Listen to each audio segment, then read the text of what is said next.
Yo les bros, j'espère que vous allez bien. On se retrouve aujourd'hui pour les théories concernant le chapitre 1071 de One Piece. Cette semaine, il y aura pause, faudrait donc patienter au moins 2 semaines avant d'obtenir le chapitre 1071 de One Piece. Aujourd'hui, ce sont juste des théories concernant ce chapitre. Principalement, cette théorie sera concentrée sur les combats Trafalgar Law versus Barbe Noire. Depuis le chapitre 1065 de One Piece jusqu'aujourd'hui au chapitre 1070, l'auteur des lèvres n'a pas encore présenté ce combat. Pourtant, ce combat commençait à être assez intéressant, mais parce que nous sommes sur l'île Egghead, l'auteur de lèvres Messier Eiichiro-Oda a délibérément préféré se concentrer sur Egghead et de ne pas nous donner des informations concernant ce combat. Aujourd'hui, je vais vous parler de ce combat. Pourquoi est-ce que l'auteur de lèvres Messier Eiichiro-Oda nous a montré ce combat? Pourquoi aussi ce combat il fallait pas qu'il soit montré au grand public? Donc les bros, c'est une théorie assez bizarre, donc je vous invite à être très attentif. Avant que nous puissions commencer, merci à vous les bros de vous abonner juste pour le soutien, l'encouragement. Et si vous êtes prêts les bros, commençons cette théorie.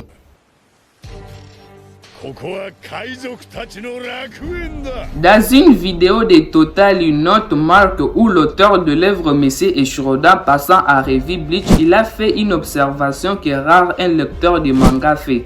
Il a souligné que même si Bleach a des tomes de combats agréables qui développent des personnages et qui nous montrent plus, ces combats ne font pas avancer l'intrigue et en tant que tel donnent souvent l'impression d'être rempli. Il a également donné un excellent exemple, c'est à quoi ressemble un combat qui fait avancer l'histoire sous forme de combat de Dragon Ball entre Vegeta et les sbires de Freezer Zarbon. Il s'agit d'un simple combat qui établit un mécanisme de renforcement des Saiyans après avoir failli mourir. Ce mécanisme est ensuite utilisé plusieurs fois dans le futur par plusieurs personnages dont Goku. L'auteur de l'œuvre Messier Eiichiro-Oda nous montre que ce ne sont pas les combats qui permettent à ce que l'histoire puisse devenir intéressante, captivante. Il a lui-même appliqué ce système dans son propre manga. Figurez-vous que dans One Piece, il y a certains combats qui ont été passés à off que nous lecteurs auraient aimé voir et ce combat aurait dû permettre le développement de certains personnages. Mais l'auteur de l'œuvre a permis à ce que ce combat puisse passer à off. Je vais vous citer des combats spécialement que moi j'aurais aimé voir. Mais si vous aussi vous avez votre propre combat qui a été passé à off, dites-le moi à zone commentaire. Commençons par le combat Aokiji versus Akainu, l'un des combats les plus intéressants après l'ellipse de One Piece. D'entre nous aurait aimé rater ce combat. Le combat nous a juste été raconté par Jinbei que ceux-ci se sont battus pendant 10 jours sur l'île de Penkazard et que le gagnant est en fait Sakazuki. Bien sûr, nous les pros, on aurait aimé voir la vraie puissance de Akainu. On aurait aussi aimé voir la vraie puissance d'Aokiji. Comment est-ce que Aokiji a pu perdre, connaissant que ceux-ci sont les personnages les plus forts de la marine, mais que l'auteur de l'œuvre Messier Eiichiro-Oda n'a pas voulu donner beaucoup plus d'informations concernant leur combat. C'est cela qui permet à ce que l'histoire puisse devenir assez intéressante. On continue toujours à se demander comment est-ce que Aokiji a pu perdre. On continue également à se demander comment est-ce que Sakazuki a pu gagner. Cela permet à l'histoire de pouvoir avancer et ce combat jouera un rôle très important dans le futur. Un autre combat aussi que j'aurais aimé voir mais qui a été passé à off, c'est le combat Kid versus Shanks. Voir Kid avec un seul bras, cela m'a effrayé parce que celui-ci, l'homme qui l'a coupé ses bras, est finalement Shanks. Shanks lui-même faisait partie des personnages les plus mystérieux de l'œuvre, considéré comme le roi des pirates actuellement. On aurait aimé voir comment il a pu réussir à faire cela à Kid. Comment est-ce que Kid a réussi à pouvoir rencontrer Shanks, parce que Shanks lui-même faisait partie des empereurs. C'est quelqu'un d'assez supérieur, quelqu'un d'assez respectable, également quelqu'un d'assez puissant. Ce combat aussi, j'aurais aimé pouvoir le voir parce que ce combat aura peut-être permis aux fans de pouvoir voir la vraie puissance de Shanks, de pouvoir voir de quoi celui-ci est capable. Mais le combat nous a été juste raconté que celui-ci a coupé les bras à Kid. Moi j'aurais aimé voir ce combat. Mais lorsque nous passons au combat Barbe Noire versus Trafalgarlo, laissez-moi les bros alors vous dire que ce combat n'aurait pas dû être montré aux fans et que ce combat aurait dû être raconté aussi aux fans. Comme le précédent combat que je viens à peine de vous le dire, ce combat selon moi aurait dû être passé à off et j'ai des arguments assez solides pour pouvoir vous montrer que ce combat n'aurait pas dû être montré au grand public et que ce combat aurait dû nous être raconté. Alors laissez-moi alors vous prouver pourquoi est-ce que ce combat ne devrait pas être montré aux fans.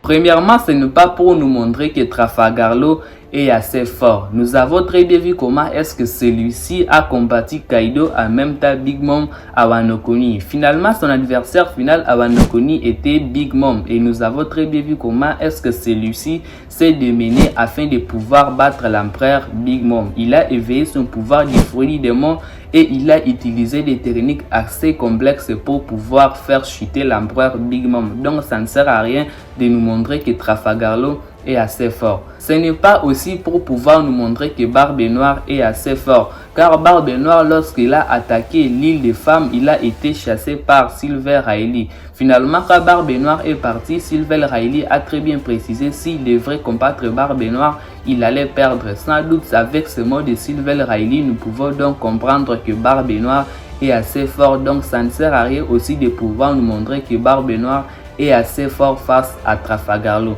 Ce n'est pas évidemment pour nous montrer que les Hearts pirates sont bel et bien puissants au combat sous-marin, car je ne pense pas que ceux-ci joueront un rôle assez important dans l'histoire. Ce n'est pas évidemment pour nous montrer que l'équipage des Barbes Noires possède maintenant de nouveaux pouvoirs du fruit du démon, car je pense que l'auteur de l'œuvre Messier Ishiroda aurait dû faire la même chose avec celui de l'équipage de Kaido. Au moment où les Mugiwara devraient combattre l'équipage des Barbes Noires, l'auteur de l'œuvre pourrait éventuellement nous présenter ses pouvoirs du fruit du démon comme il a fait avec l'équipage de Kaido. Ce n'est pas pour nous montrer que Barbe Noire peut être intéressé au pouvoir de Trafalgarlo, car celui-ci, nous avons très bien vu que son équipage possédait des pouvoirs assez puissants. Ce n'est pas pour nous montrer que Barbe Noire veut le poneglyphe de Trafalgarlo. Vous connaissez bien sûr Barbe Noire, que Barbe Noire est un personnage qui planifie des plats assez intéressants, des plats qui n'ont pas de failles, et ces plats ont comme but de ne jamais échouer.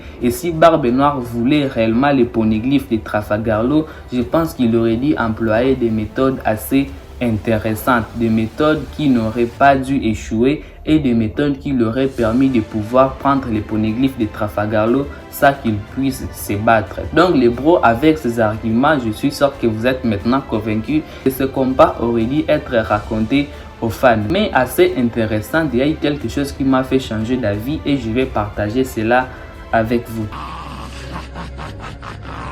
J'ai trouvé cela assez intéressant que différents chapitres de One Piece soient subdivisés en deux parties. Premièrement, nous étions sur l'île Egghead et deuxièmement, nous assistions au combat Trafalgarlo versus Barbe Noire. L'île Egghead qui est spécialement concentrée sur le docteur Vegapunk, l'un des personnages qui connaît beaucoup de choses sur les fruits du démon. Également Barbe Noire qui aime beaucoup les fruits du démon, qui a donné à chaque membre de son équipage les fruits du démon. Je pense que ce combat va jouer un rôle dans le futur. Bien sûr, la conclusion de ce combat nous sera racontée à off et on aura celui qui a gagné le combat peut-être dans le journal. Mais laissez-moi alors vous montrer le rôle que ce combat va devoir jouer dans le futur chapitre de One Piece. Trafalgarlo est en train de se battre contre Barbe Noire. Trafalgarlo lui-même, c'est un médecin qui possède le pouvoir de l'opélopenomie qui lui permettent de pouvoir scanner le corps de son adversaire. Donc les bros, je pense que si ce combat nous a été montré par l'auteur de l'œuvre Messier Ishiroda,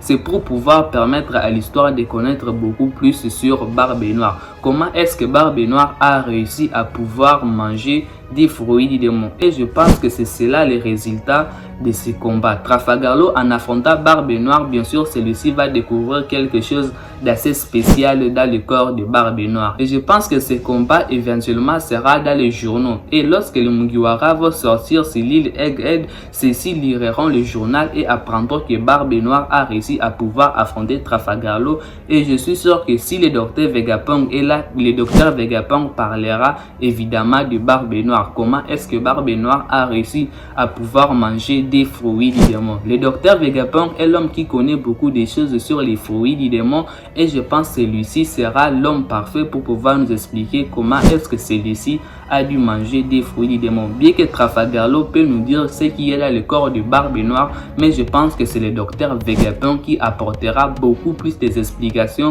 sur le corps de Barbe Noire. Comment est-ce que celui-ci a-t-il pu réussir à manger des fruits du démon? Bref les bros, c'est ce que je voulais vous présenter dans cette vidéo. Merci à vous les bros d'avoir regardé la vidéo. S'il vous a plu, n'oubliez pas de vous abonner. Prenez extrêmement soin de votre futur et de vos proches les bros, car cela c'est le plus important les bros. Excellente fin de journée à chacun d'entre vous et peace les bros.